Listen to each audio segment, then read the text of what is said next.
Hello friends, Adam here with FED. I've been playing a lot of Triangle Strategy, and guys, Triangle Strategy, pretty freaking good. I'm a big fan.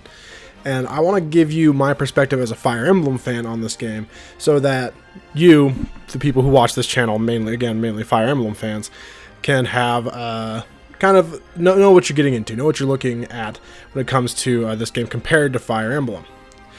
Now, I know a lot of people are quick to compare Triangle Strategy to Final Fantasy Tactics and other games like that, a lot of the Tactics ripoffs, you know. But other than the way it looks, and by the way it looks I mean like the isometric view or whatever, it is not like Final Fantasy Tactics in like any way. Aside from, you know, like the most basic of things. It is much more similar to Fire Emblem in the way that characters are handled and army customization and character progression is handled, and not even like Three Houses or Awakening or Fates, even more like your GBA Fire Emblem games, or I would say the Fire Emblem that it's closest to, that it most resembles, is Radiant Dawn. And I'm not talking about the story here, although you could say like the political drama of it all is probably closest to that, right? But the gameplay very much resembles that of Radiant Dawn in the way your army is built, the way your characters grow, and just the way it feels, really. So you're not going to be grinding for levels. I mean, you can if you want to, but it's not really necessary at all in a fresh file. Maybe a little bit more on hard mode, but even then you should be fine. Because the way grinding works is that, or the way that leveling works is that there's like a recommended level for each chapter, and if a unit is below that level, they get like way more experience. It's like the experience curve is kind of insane. So either you get a ton of experience for being below the recommended level, or you get like barely any for being over. And sorry if you hear my baby a little bit in the background. That's just kind of the nature of the thing. He's just chilling, but he's making some noises. The music. Sorry, changing topics now from gameplay again. Basically, Radiant Dawn, in terms of the way you play. Or if anyone's played Berwick Saga, I would say it's actually really similar to Berwick Saga. Really similar, in a lot of ways. But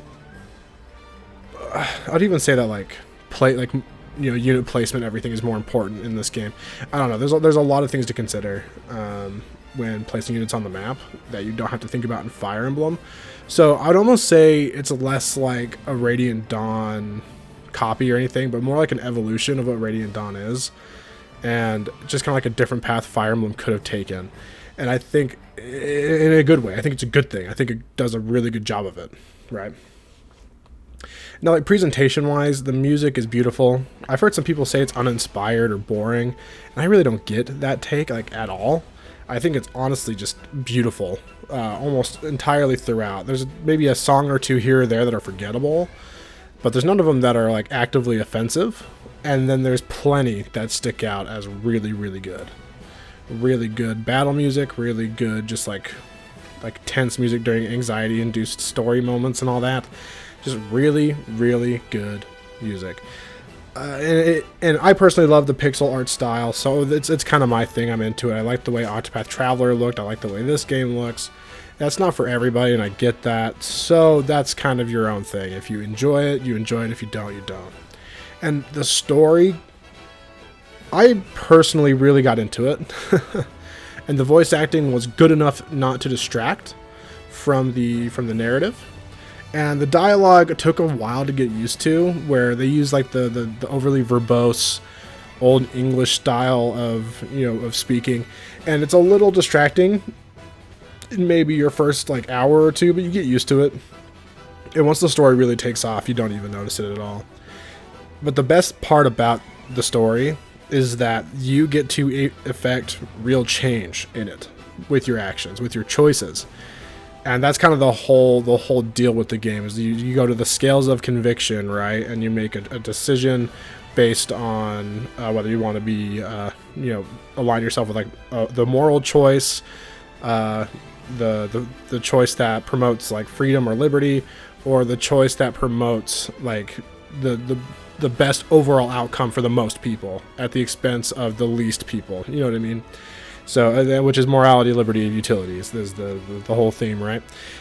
And sometimes there's 2 options. Sometimes there's actually 3 total options for you to choose from. And each one, I actually found myself really not knowing what I wanted to do on my first playthrough, because like, you know, there's so many things to consider. Like characters, like I was worried I'd lose certain characters, or maybe there's definitely characters you miss out on if you go certain paths instead of others.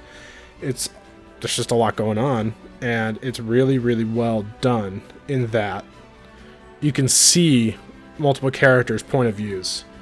Where one of the endings, the one that I did on my first playthrough, I thought, okay, well, this guy's kind of a scumbag, you know? Or like, you know, that's kind of the way it went. And it ended up like you could totally, like, he justified his actions so well in the story. It just did a really good job. And I haven't done the other 2. I haven't done any of the other endings yet. I'm working on it at this point. But that one was really satisfying, really great. So I'm assuming the other ones are good too. We'll see though. And the cool thing too is like the ending wasn't perfect. It wasn't like, oh, happily ever after because you did something, you killed people and everyone's happy. No, it's like, it's actually pretty freaking miserable in the end. My understanding is there is a golden route that kind of, I'm sure that'll be kind of the happily ever after story that you're supposed to do. But I haven't figured out how to get that yet. No, I guess I'll figure that out along the way. But yeah, the story is great. To me, I like it. If you're not into a lot of the political drama stuff, and you were hoping for a more character-centric story, this isn't really going to be your thing. Think Radiant Dawn Part 2, just kind of more the idea where it's some character drama with a major, like the backdrop of like the major kind of plot points are political drama. So it's a political drama told through basically you see it through the eyes of a small group of characters who then have their own interpersonal relationships and stuff, and clashing ideals and things that they have to overcome and work together on to essentially make the world a better place. That ends up being the goal of the entire game, which is kind of cool. Is you're trying to make your country and then by extension the whole continent, just kind of like shape it to be better. And your character is often found in the position that's a really unique position where he can influence like the entire future of the world, which is honestly, it's really well, it's like believably done. It's well done. It's cool. And the characters like fame and stuff throughout the game is really well earned. I really appreciated the way they handled Serenella. But yeah, I just wanted to give you like my basic thoughts. I've been playing it a lot. I've been really enjoying it. So I wanted to give you Fire Emblem fans a Fire Emblem fans perspective. I think it's so just a quick rundown again. Triangle Strategy has a really solid foundation for gameplay. I really enjoy it. It can be very tactical and strategic, especially once you get certain characters later that are all about manipulating enemy placement and locking them down with like traps and stuff. It's really, really cool when you get into it. And every character is super unique too. That's another thing I forgot to mention. Every character is like, I think I'm gonna make a whole video on it actually about how Fire Emblem could learn from this. Every character has their own job, and it's so well done. They all do different things. Aside from, there's actually a couple of characters that are really similar, but I think it's done on purpose because of story reasons. But yeah, the characters are handled really well. The gameplay is just really fun, and it's more about army customization than it is about unit customization. The presentation overall is something I really enjoy. I really like the grand sweeping scores of brass and winds and strings all playing together. It's my style. It's something I like, and I really like the they call it HD 2D, which is just it's such a dumb thing to call it. It's just really pretty pixel art on top of, you know, square backgrounds. So if you're into that, which I am, you know, it's really reminds me of the Super Nintendo and some of the PlayStation era stuff that I really enjoyed growing up and still do enjoy now. If you're into that, you'll also like the graphics a lot. The story, again, very fun for a first playthrough.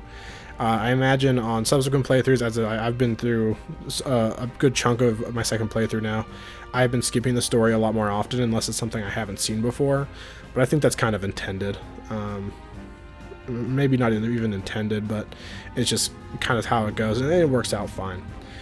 So, should you play this game? Should you buy this game as a Fire Emblem fan? And I think if you love Fire Emblem, you'll find joy in this game. You will. Especially if you like the older games in the series. Anything before Awakening, if you really like those games, this game is right up your alley. If you're looking for intense character customization or anything like that you'll find in like Final Fantasy Tactics or even Three Houses to an extent, this might not be the place for you. Might not be the place for you. It's more about army customization than it is about unit customization. So that's something to keep in mind. Anyways, for me, again, this is a big fat recommend. I would say play this game if you are a tactics fan. Just like a strategy, RPG tactics fan. Like if you're into those, this is your game. It'll be great. Otherwise, I mean, maybe wait for it to be on sale. I don't know. If you're not sure about it, I'm sure it will go on sale eventually. Square eventually puts their games on sale, whether it's on Switch or eventually it'll be released on Steam, I'm sure, and they usually do like 50% off sales 2 or 3 times a year, I think. So you can watch out for that. But anyways, thanks for watching. Like the video, subscribe for more Triangle Strategy and Fire Emblem content, and yeah, thanks for watching.